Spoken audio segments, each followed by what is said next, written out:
মুরগি যেহেতু পাইছি ভালো মতন বানাই লই। ৬,০০০ টাকা বিল দিছেন, আপনি এগুলা কি করেন ভাই? বেশ কিছুদিন যাবত ভালো একটা কাস্টমার পাইতেছি না। ওই যে একটা কাস্টমার আইছে, মনে হয় বড় লোক।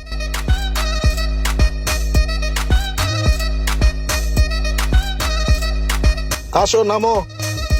এইখানে মানুষ হবো? এই সেলুনে যাইয়া চুল দাড়ি কাটো, আমরা পরে আনি মনে। হ্যাঁ, আসসালামু আলাইকুম স্যার। ওয়ালাইকুম আসসালাম। স্যার প্লিজ আসেন আসেন, ভিতরে আসেন।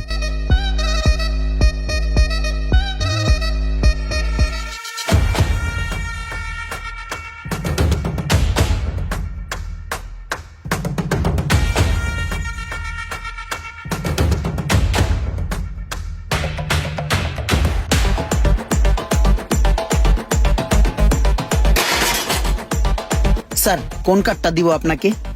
দেন, আমাকে যে কার্ডে ভালো লাগে ওরকম একটা কার্ড দিয়ে দেন। আপনাকে ঋত্বিক রোশনের একটা কার্ডে ভালো লাগবে, আপনাকে ঋত্বিক রোশনের একটা কার্ড দিয়ে দিচ্ছি। ওকে ঠিক আছে, দেন আমাকে ঋত্বিক রোশন বানিয়েই দেন। ওকে